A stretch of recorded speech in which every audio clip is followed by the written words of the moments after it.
So, good afternoon, everybody. This is Anchi, and in today's, let me move this out. In today's chair yoga practice, I'm going to take off my slippers. In today's chair yoga practice, we are going to focus on the contralateral seams of the body. So, working the opposite shoulder, opposite hip to strengthen the obliques on the front, and also engaging that on the back side to strengthen the back muscles through these contralateral seams. We're going to start out with just warm-ups first to loosen up the neck, the shoulders, the middle back, which is the junction, right, between the shoulder and the hips. So props that you'll need today are a block, and also you could have another block as a weight to hold on to, or you can actually have a weight. Okay, so your choice. If you want to upload or up-level the load on your shoulder, you can hold on to something. Okay, we'll get started just in our seat.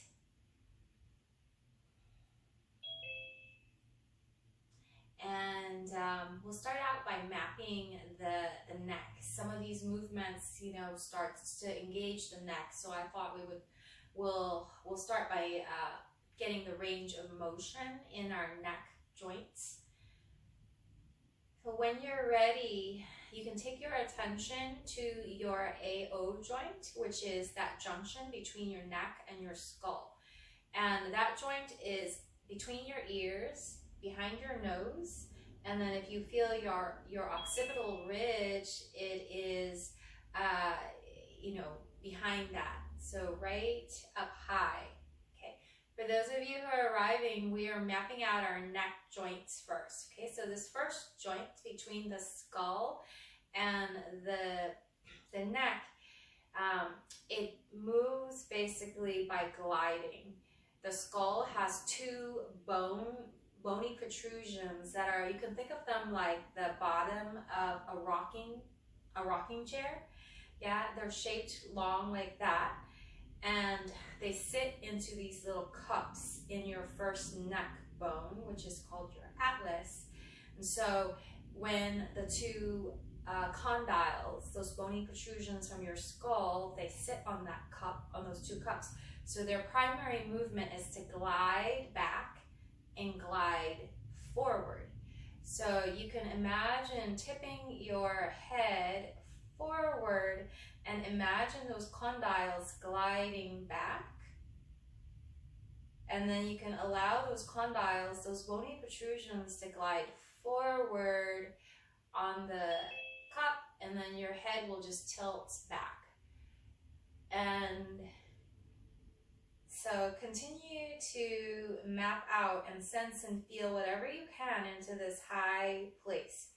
For those of you who are arriving, we're mapping out our neck bony movements. So first bony movement is between the skull and the neck, the first neck bone. And it's a gliding motion, forward and back. This is neck extension, and this is neck flexion.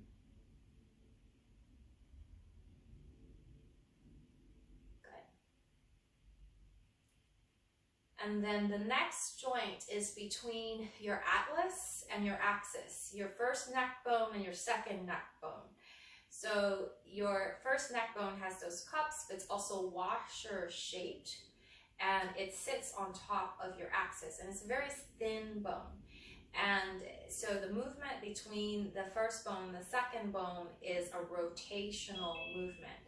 So you can also keep your attention in this high place between your ears, and then explore rotating. Imagine a movement like a lazy Susan. So rotating your head over to the right, rotating your head over to the left. For those of you who are arriving, we are feeling out all these bony joints in the neck, the head, to to fine-tune our range of motion here. So the motion that we are tapping into and sensing and feeling is high up between our first neck bone and our second neck bone, and it's a rotational movement. You can imagine the first bone gliding like a lazy Susan side to side over the second neck bone. Good. And then come back to center. We have 5 more neck bones, and these 5 are shaped more like a regular spinal bone. And these 5 are, because of their shape, they help the neck with the side bends most. So that's the range that they do most. And so next time when you drop your head over to your right side, you can imagine the bones here kind of compressing in towards each other and the disc moving in towards the other side. And that can allow a little bit more range when you add in that imagination. And then you can take your head back and then explore dropping your left ear towards your left shoulder, and imagine feeling these 5 bones here compressing towards each other on this side and the disc moving in towards the center of the spine. Okay. And then just explore. So there's a term for it. I've got to look it up. I don't remember it. But it's I think it's like idiokinesis, where you are using your imagination to visualize the movement of your body and your joints. And when you add in that visualization, that imagination, it can improve your actual physical movement. So go slow and keep using that visualization. The side compressing, the disc moving in more. Good. And then come back to neutral neck. And just, notice how your neck feels. You can maybe rotate again. Just make little movements. Maybe look around the room.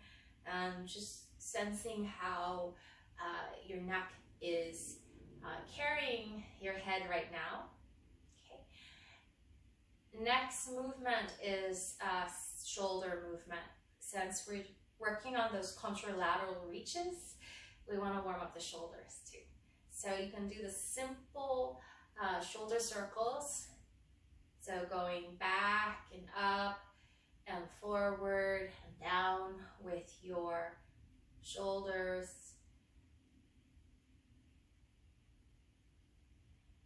And then also reversing your shoulder circle, going in the other direction. So I'm going back and down, and then forward and up.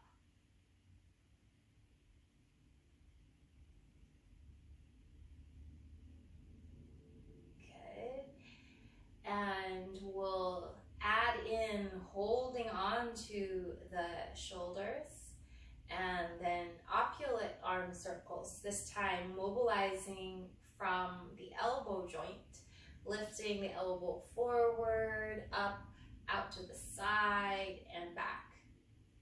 And this will stretch through the arms as well as the shoulder joints. And you keep it in a range that's comfortable for your body.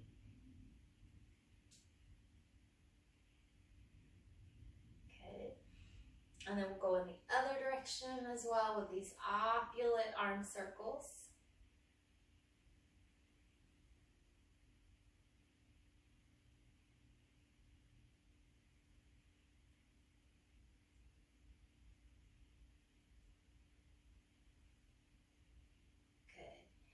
And then next time when you take your elbows forward, go ahead and release your shoulders, lower your arms.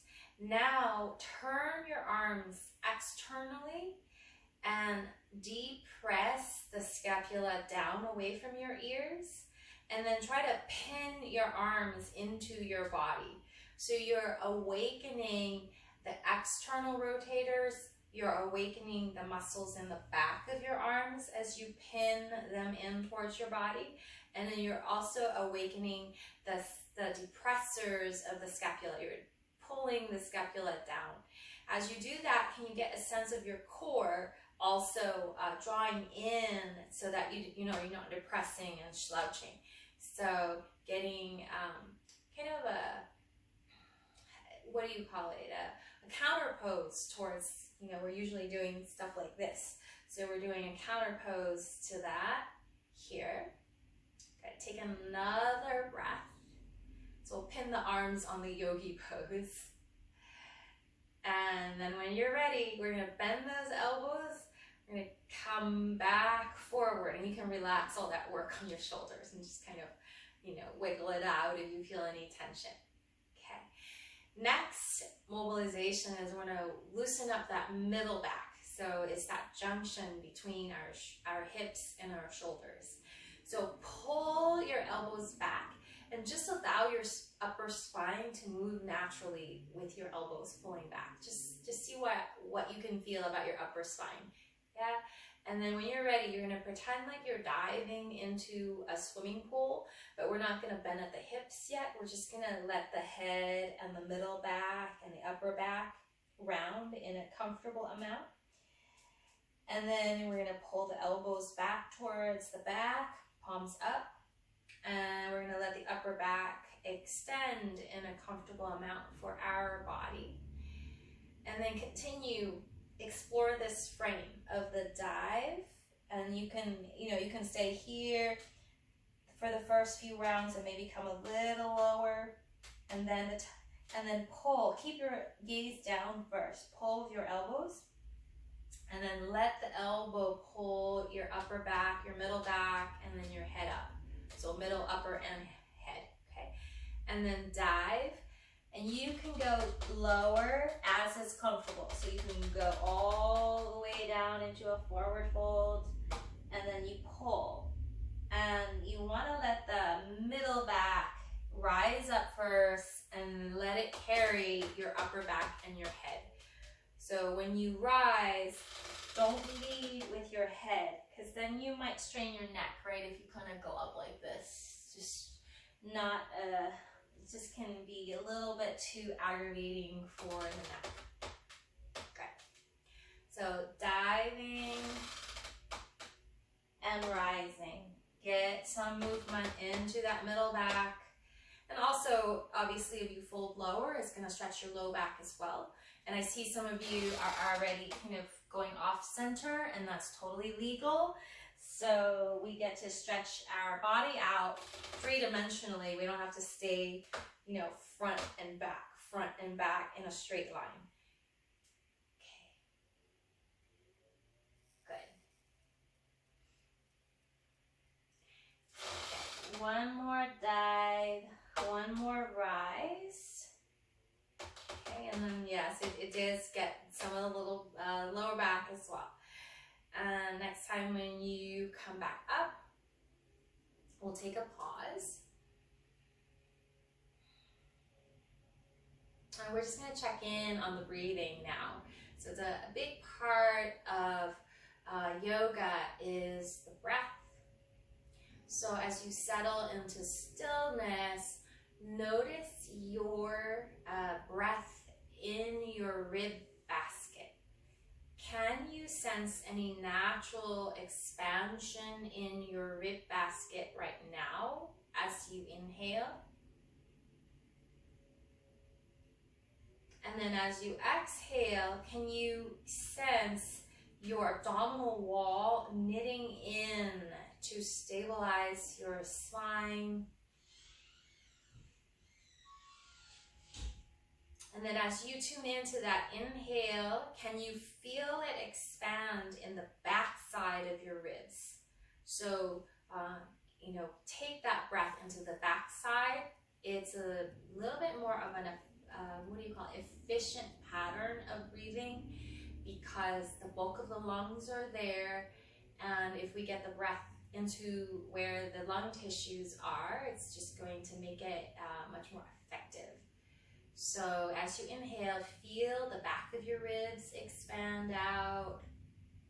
And then as you exhale, can you sense your tubular core, your abdominal wall drop inwardly to keep you tall, keep you long. Okay, so this pattern is really, really beneficial for posture as well. So a couple more breaths, finding that rib expansion and that abdominal contraction on exhale.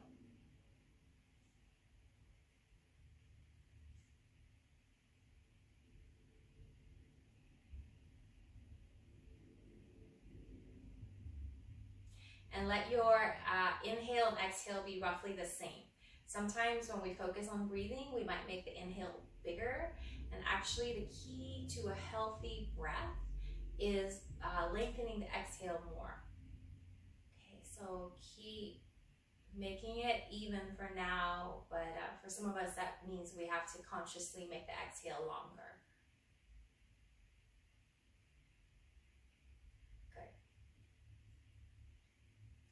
And then let go. When you finish the exhale, let go of conscious cultivation of the breath.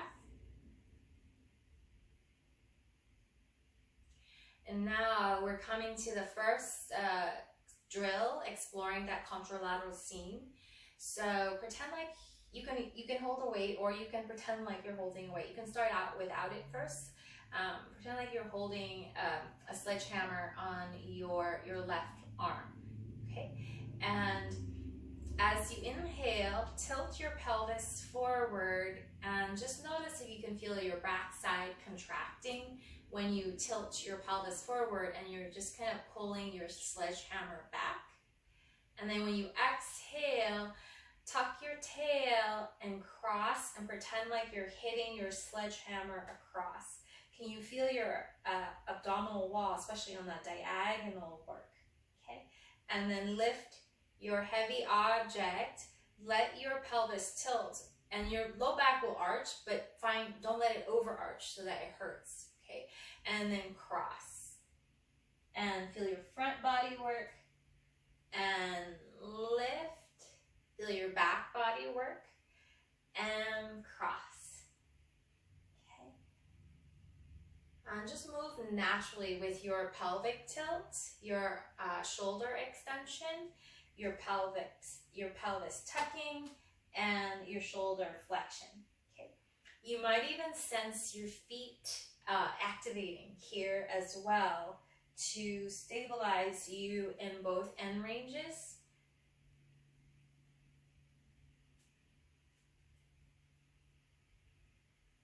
And then you can let your head, your neck move naturally. So it could turn, and you can start to vary where, the width of your hold of your imaginary sledgehammer, so that you're working your back, this way, this way, this way. Okay. Good. And then take a pause and just notice your back body, notice your front body. It might feel a little different in those seams.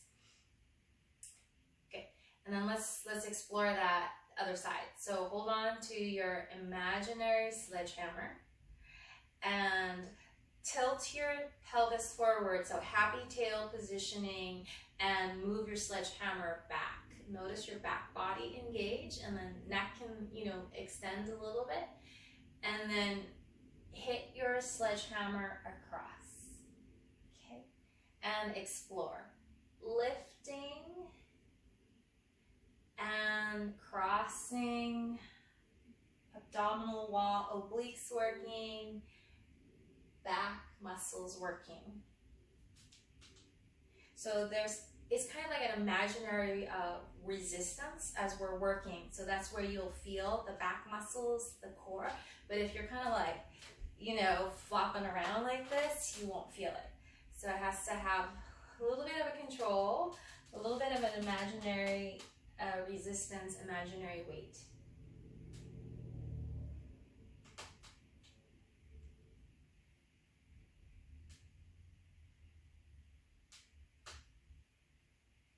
and then vary your reach, especially reaching back. Doesn't have to be high, especially if you do this and you feel like your neck is tweaked, go lower. Good, a few more times, finding this contralateral reach. Good. And then come back to center. Take a pause and notice those X's in your body. So front X, back X. It might feel a little bit more awake, okay? And then we're gonna do a symmetrical stretch out. So let's come into chair salutation. So a more common pattern in yoga. Okay, so we'll inhale and reach. So this is symmetrical back stretch here. And then we're gonna exhale and fold. If your back is feeling a little sensitive, you can lower your arms first and fold with more support. If your back is feeling good, you can, fold with your arms together with your body. Okay, it's folding all the way down to whatever is appropriate for your body. Okay, and then halfway up, you can push your hands on your shins, and you're just kind of lengthening your body halfway up. And then you can fold your body down again to whatever it is for you. And then we're going to sweep the arms out wide, and then let the arms lift the chest, push down through the feet, and lift up. And then exhale, hands to the heart. Okay, let's do this chair salutation a couple more rounds. Inhaling, rising. Exhaling, folding. Again, you can go with the arms and the body tilting like this, or you can lower the arms and get a little more support. Okay, so work with your body. Inhale, lengthen. You can use a little resistance from the hands. Exhale, fold. I'm taking a variation of sliding my hands forward. Inhale, sweep the arms out and push into those feet and rise up. And exhale, hands to your heart. Take a free breath here.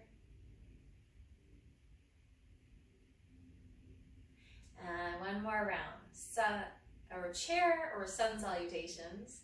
So lifting up, finding the forward fold. I'm taking a variation. I'm taking my hands to my low back. Inhale, I'm taking a variation, arms out wide. Exhale, hands to my low back. Inhale, sweeping out, lifting up. And exhale, hands to the heart. Take a pause here and feel your back body now. So hopefully it feels a little more symmetrical since we stretched it out in a symmetrical manner. Okay, and when you're ready, we'll shift. So you can move the block out for now. And we'll shift the weight forward and push down through the feet and rise up nice and slow on your exhale. And then as you inhale, take your hips back and find your chair. So chair squats. If you're building your strength here, modification is using a broom. You can push down with the broom, rise up, push down with the broom, and share that load with your arms as you come down. Okay, so it's also a great variation to strengthen the upper core. So even if you can get up and down without the arms, it can be a fun variation to do, just pushing down with a staff so that you awaken and use different parts of your body. Okay, So, and actually, if you want to try an imaginary broom, it still works the upper core with an imaginary broom. Okay. So I'm doing imaginary broom and no imaginary broom as well.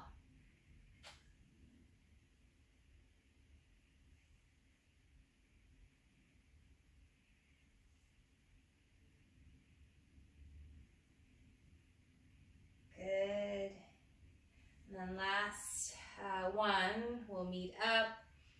So next time when you rise up, take a pause. Okay. And just look around your room. Just orient yourself. So this is one way of communicating to our nervous system that we're present, that it's safe in the present. So just kind of look around, orient, notice your space around you, and then check in and notice how your nervous system is feeling now after those squats, after those movements. Okay. And then we're going to stand by the chair for these contralateral movements. So we have the option of being supported. Okay, the block is going to be, I moved it, we're going to use it towards the end. Okay, so we're coming into from squat into a squat climber, and we have the option of having a little chair touch if we want it. Okay, so you're coming down into your squat.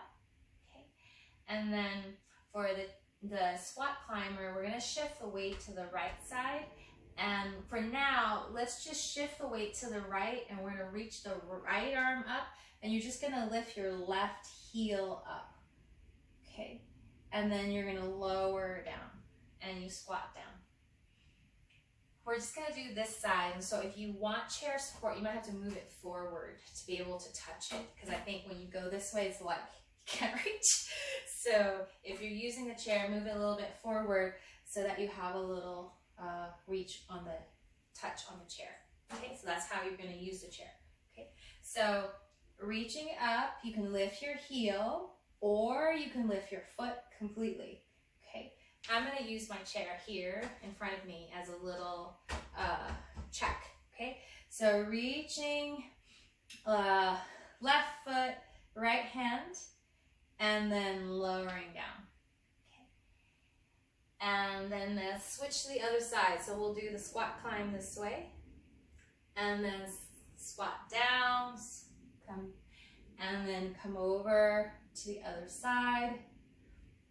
Lower down slowly with control. Ball of your foot and then your heel. So that's it's also the strengthening part when we lower down.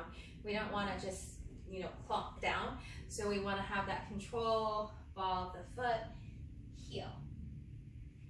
Rising up, and then again, ball of the foot, heel. Few more rounds, and then we're going to add those contralateral movements.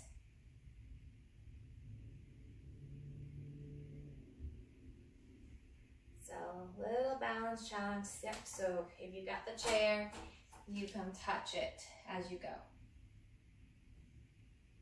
Good. Okay.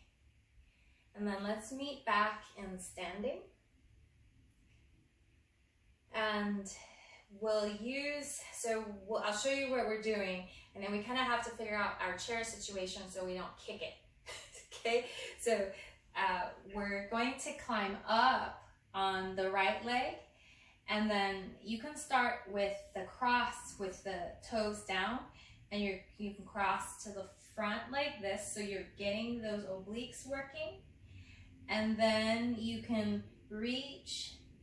Toes can be down for now like this. So let's start that way, and then move the foot forward, stable in your core, flex. Okay, and again, the chair could be there for a little extra support. You can look towards the top hand to find your back line working, and then crossing. So for some of us, this is where we want to stay. This is challenging. For some of us, if the balance is feeling very steady, you can choose to, lift that foot up. You can cross. When you reach back, you can bend the knee and you could even tap the hand to the foot. Okay? And this is where you got to be careful that you don't kick your chair, because okay, so make sure you don't stub your toes. Okay? And then you could even so I'm reaching, and then I can hold on to the chair, and then I can tap. And then I can go down, reach again, and then I can hold on to the chair and I can cross to the front. Okay, so lots of ways that you can challenge yourself in these variations, okay?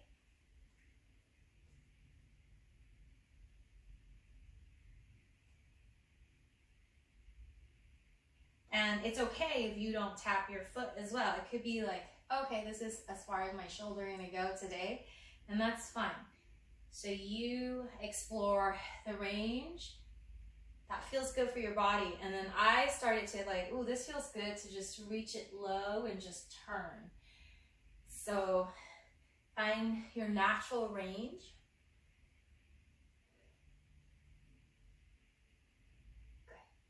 Couple more rounds with this seam, so you're feeling that right shoulder to left hip and through the front and through the back. Okay. And then land standing and just check in. It probably feels a little uneven, and we might have one side that's a little tighter than the other. Okay, so now we're going to face the chair. We're going to do something symmetrical in between. So you can face your chair. We're just going to stretch our backs out symmetrically. So you can have your hips soft, your knees soft. Hinge from your hip. Put your hands down on your chair. Your choice. You can just walk back, and it's kind of like the lazy person downward dog, where there's no load on your shoulders and you're just stretching your back out like this. So it could be static. You can move your hips side to side, or you can even do our drill of moving forward to plank, moving back to squat. Okay, so just move your back out, stretch it out symmetrically.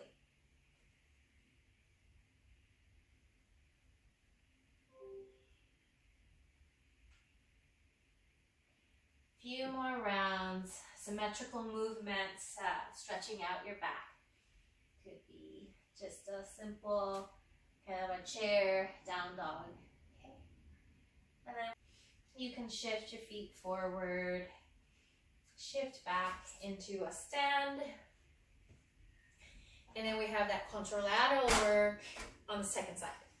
Okay, so we have to kind of be mindful of our chair, how we want to use it. We want to make sure we don't smack our toes. Okay, so now we're going to be balancing on left leg. And we'll start, so we're in that squat. You can reach, stand, and you could be on your toes here. You can lift the arm and just look back. And then you can hold on to the chair. You can step your right foot forward with the toes down and cross. And then reach back to squat climber with toes down for now, and cross. Okay, and explore maybe reaching wider, and then you can start to tap to the back, reach, cross to the front. So finding your variations.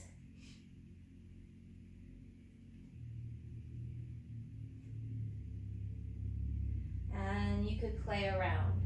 So moving in a range that feels good for you. Sometimes as you do this, you might feel like, my shoulder kind of hurts here. So makes more like circular movements. So explore the range that doesn't build up tension in your tissues, in your joints. Okay. And then I was feeling when I tried some of these movements like, oh, the shoulder's tight here, and having touch as I reach back like this, touching that shoulder can give it a little more stability. So you can try the touch. And also, like, if your back is a little sensitive when you go back, what about if you stabilize it and support it? How does that feel? Too bad we don't have enough hands. So we have one hand on the back, one hand on the chair. Okay, so a few more rounds of these contralateral work, balancing as well in whatever variation is challenging for you today. Okay. And then coming back down to standing, feeling your X's from shoulder to opposite hip, front and back, and then working your back out symmetrically. So turn the chair, and again, hinging from the hip, hands back down, and we'll do the squat dog this time. So bend the knees, pull your sit bones back to lengthen your spine. And you can either hold to the side of the chair or have your palms on the seat of the chair, and explore shifting forward towards a plank position and shifting back to your squat dog. Shift forward, shift back. Few more rounds. So building core stability here. On that exhale, you go forward, and you can inhale back.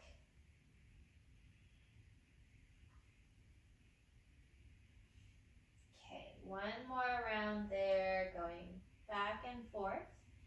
And then next time, you can, as you shift forward, you can slowly step forward, shift your weight back into your legs, and rise up. Good. We're going to do this contralateral sequence again in it's kind of like a variation of all fours, except, you know, the legs, we're going to be in standing, not on our knees.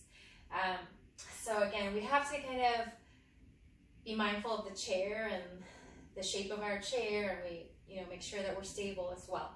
Okay, so we'll start by having both hands on the chair, and we'll just move the one leg, and then we'll have the option of moving the opposite arm with the leg that's moving. Okay, so you hinge down, hands go on your chair. Shift your feet so that your ankles are roughly underneath your hips. You feel, you know, the weight transfer through those feet. And then we'll balance. So I'm going to guide us balancing on the left side so that you can see the right side that's moving. Okay, so you're going to shift your weight onto the left side, and you can bend your right knee, and you're going to cross that right knee over towards the left elbow. So this is where you feel your obliques work. And then you reach back and then try to move that knee, that foot, over to the left bum. And then you cross towards that left shoulder. And then you reach that hip towards the left bum. And you could stay here. So finding that stability from both hands down. My chair is very unstable, so if I want to move my left arm, I'm going to have to take my right hand into the middle of my chair so that it's more stable. So you might have to do that as well. So figure out what works for your chair, and then you could, you know, do a similar movement to what you did in standing, but now we're changing the load in the body by being in this forward fold.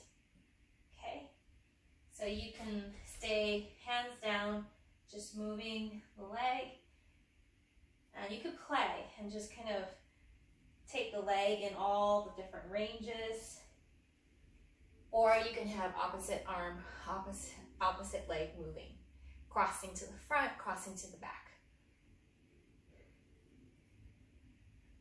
Good. Okay, cool. When you're done, land that right foot down, shift your weight back into your feet, squat, rise up, shake out your shoulders. So just not letting any tension build through those shoulders, through those wrists. You can even shake your hips out too. Okay. And then let's explore second side. Okay, so I'm gonna turn around. So hip hinge, hands down on the chair. Shift your feet if you need to, so you feel like the hip is transferring weight into your feet. And you might have to move, so you're gonna be balancing on your right foot, so you might have to move that foot, you know, closer underneath your body. Okay, and then you can lift that left leg, and you could cross the knee towards the right elbow and let your back round. And then swing that knee back, and then you could bend it and let it, you know, just maybe go the heel towards your right bum. And then cross and extend with a little tap, cross.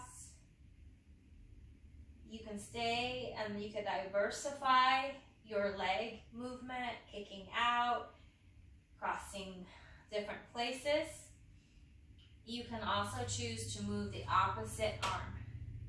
It's kind of mimicking what you did in standing and in sitting. Make sure you're stable on your chair. Okay, so we all have different chairs, and some of our chairs are steadier than others.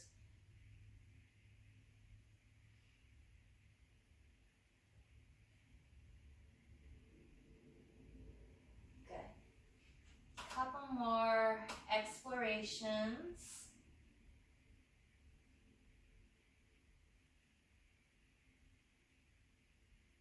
And then when you're ready, you can lower that foot, both hands down, and stretch your back out. And then again, you listen to your body. In this last one, do you want to just stay statically here? Do you want to move? Do you want to do some variations? Maybe shifting the hips side to side, shifting the hips through circles. Or maybe you just want to like come into a full forward fold like this. So what, what movement, what counter pose feels good on your body? And then eventually you can shift all your weight into your feet, take your elbows to your thighs, and then rise up. Good. And from here, we'll grab the chair, and we'll I'm gonna move my block back. Okay. And we'll sit down. And you can place your right foot on your block. So there's a little bit of unevenness in the feet. We have an intruder. my cat just came in. Okay, so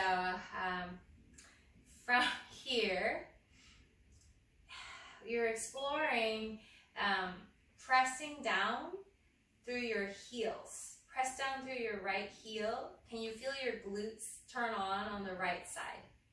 Okay, So similar pattern. We're going to lift this arm and push the heel down on the right foot. And then now lift that heel up and cross. Okay, and then you'll feel the obliques more.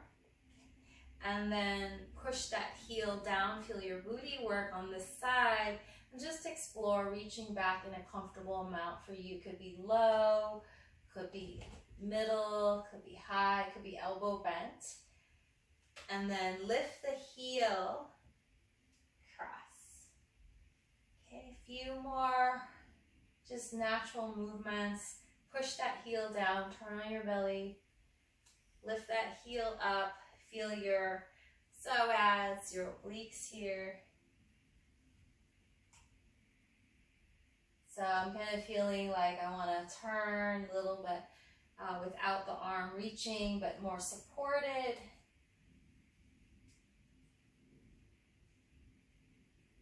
Good. And the next time when you come back to center, take a pause. Feel that connection from the bum up through the whole back body. And then we'll migrate this block over, second side. And root that, just the heel down, turn on, so it's like you're pushing the heel down, you're pushing the bum down. And then again, reaching, so feeling that shoulder, hip connection.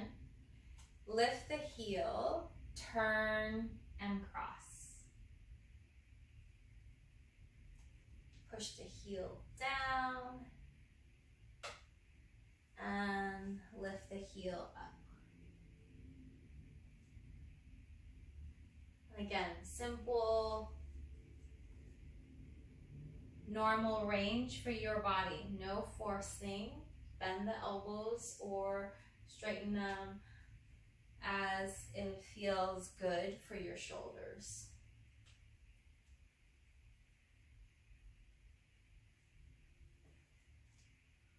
Good. And then we'll come on back. We'll move the block out. And then we'll come into the genie position for our elbows, and we're going to let the elbows hang low. And just notice how when the elbows hang low, where you feel the pull in your back. And then allow your elbows to gently swing over to the right. Allow your elbows to gently swing over to the left. And slowly do that a few times with the elbows low. And you might notice like the load when the arms are low, you can feel it more in the higher part of your, like in the upper back. Okay. And then when you come back to center, we'll lift our genie arms a little higher, so as high as the heart. And then explore. We'll start going over to the left side first, just to switch it up. So turn over to the left first, turn over to the right, and notice in this new position with your genie arms where you feel the pull in the back. So I can feel it in the middle back more now.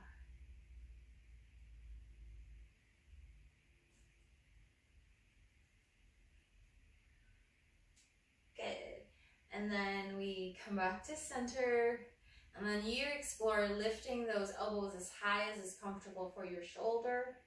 Okay. And then notice where you feel the stretch, the pull now when the arms are higher. And then slowly explore swinging over to the right. Explore swinging over to the left. And you can let your hips just naturally move a little bit. You don't need to try to fix everything.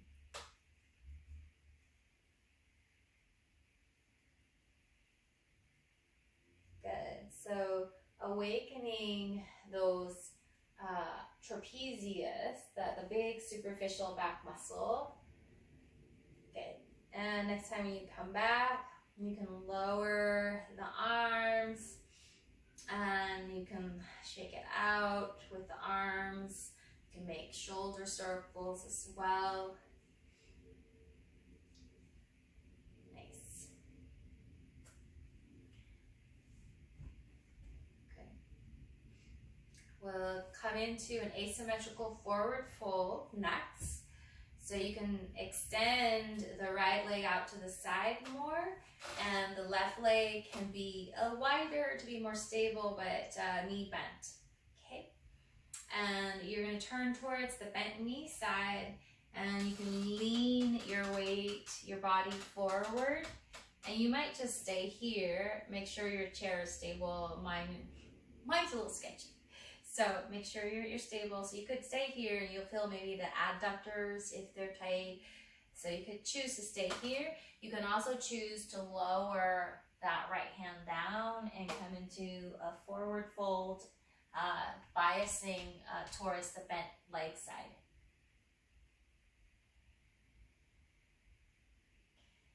And breathe into here. Can you be active with the feet? Can you root the right or the left foot down, but have a sense of the arch lifting on that side, and same thing on the other foot as well. And you can play with the reach of this right hand, right arm as well. Take another breath here. And then you can push down. So my left hand is on my left knee. I'm mirroring. And I'm just going to push down with that hand to help me lift up. And then come back to center. And we'll do the second side. So you can abduct, take your left leg out wide and more straight. Your right leg can be knee bent. And you can just turn towards this side and lean. And see how that lands in your body. And maybe you want to stay here. Maybe you want to reach, and you could even reach a block instead of the floor. And you can come deeper into the forward fold. And you can keep that right hand on the right thigh as a support.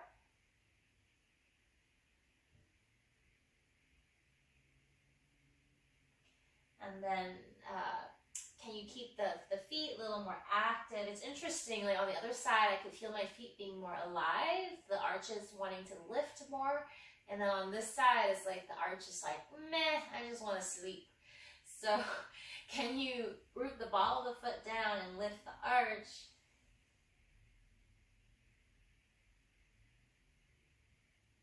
And when you're ready to come up, root down into the hand that's on the thigh and lift up. Good. And we'll come back to center and just check in with your body. And maybe there's some last minute movements that you want to do. Maybe you want to do the pelvic tilts to get some spinal flexion, spinal extension. Maybe you want to come into a forward fold. Maybe you want to just rest and have some back support. So tune in and see what your body needs for the last few movements.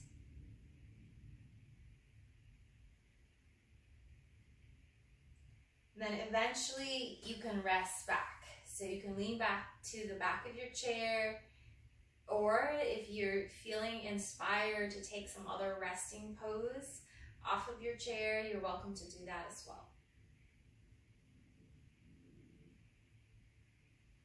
We're going to come back to the breath.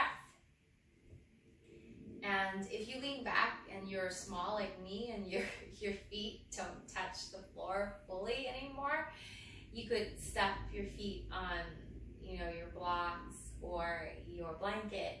So having the sole of the feet fully supported will allow the nervous system and the hips and all that to relax better than if you're just like hanging your feet up in the air. Okay, so have that support.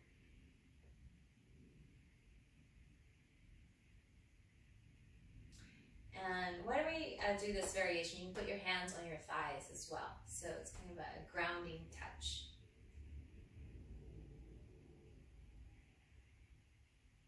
So when we focus on the breath earlier to prepare for movement, we focused on that lateral expansion of inhale into the side ribs, into the back of the ribs.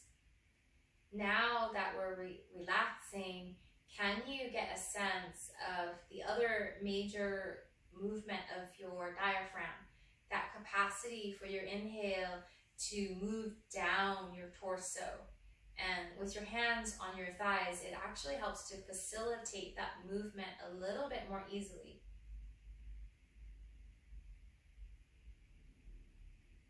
And then when you exhale, can you just get a sense of your whole body softening?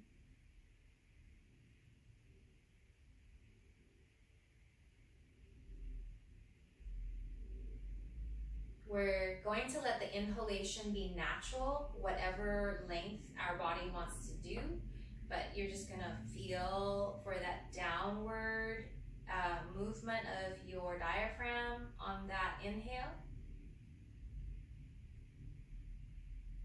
And then we're gonna build and lengthen exhale.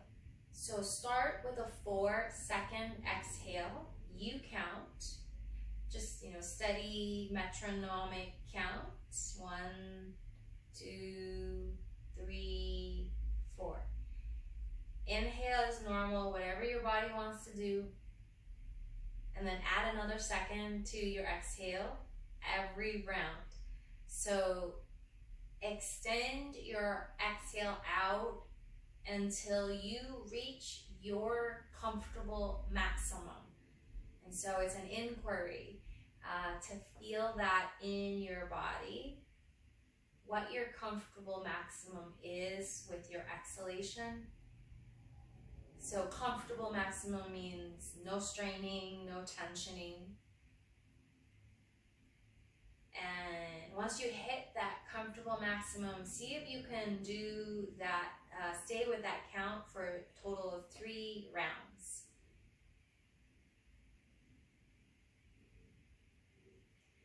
And as you sustain the longer exhale, be curious and notice what happens to your inhalation as your exhale deepens.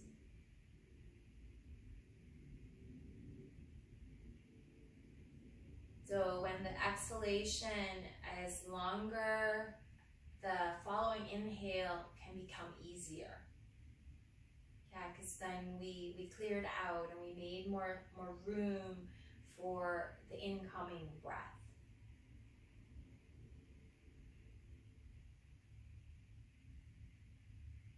And then when you're done with all 3 rounds of your comfortable maximum, then you can let go. And just simply receive your breath. Thankfully, we don't have to consciously breathe or else we'd be dead. So just rest back into that part of you that doesn't need to control the breath and watch your body breathe on its own. And receive that incredible gift of your inspiration, your expiration. And notice the quality of your breathing now after your practice. Notice the quality of your physical being, your mental being, your emotional being.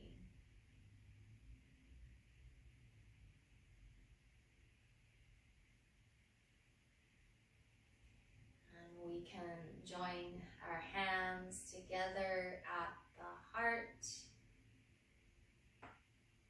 Take a full breath to heart center and bow your head to your heart. With the light in me, honors the light in you. Namaste.